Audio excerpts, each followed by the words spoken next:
Let's think about some other transactions that you likely learned just this past July and August. Let's start with debt. Let's start with long-term debt, or let's think about it from bonds. Okay, so I could issue bonds from the U.S. company that are denominated in a foreign currency. That's quite, I don't know why that would be crazy. Most companies are not going to do that. But if I'm issuing debt and I'm promising to pay this debt not using dollars, but using a different currency, then I'm going to have foreign exchange risk.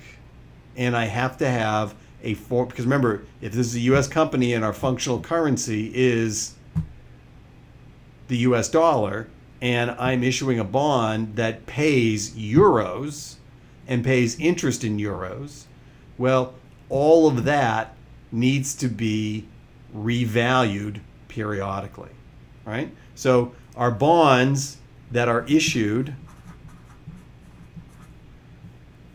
in a foreign currency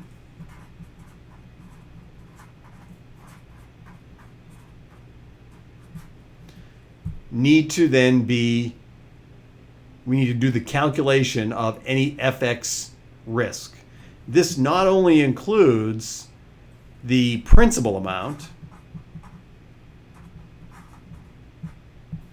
but also any accrued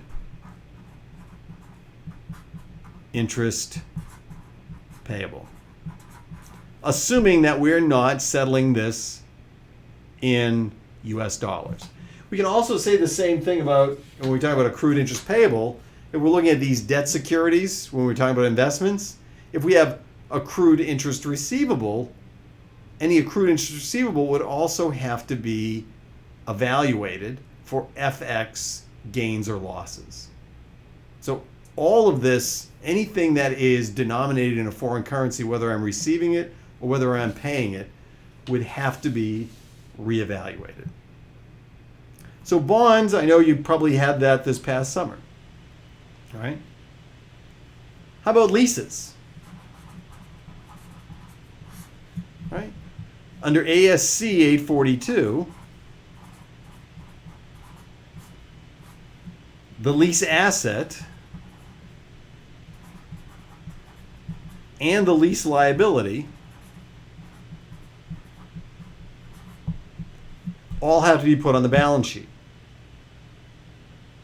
Well, the issue is, do I have to revalue the lease asset? And the answer to that is no. It's a non-monetary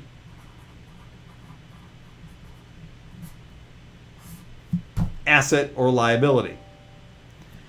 But if the lease liability is paid or settled in a currency other than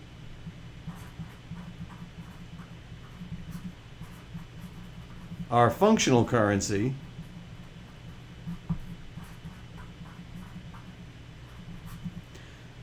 the lease liability has to be revalued every single reporting period for whatever the change in the FX rate is.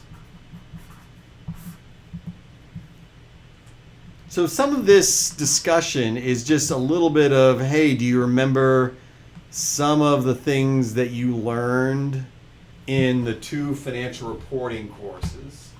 So when we're thinking about leases, we're looking at ASC 842. When we're looking at bonds, we're looking at ASC 470.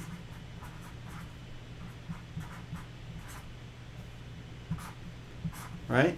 And then we bring in, if any of this stuff is denominated in a currency other than our functional currency, we also have to lay in ASC 830 related to FX transactions.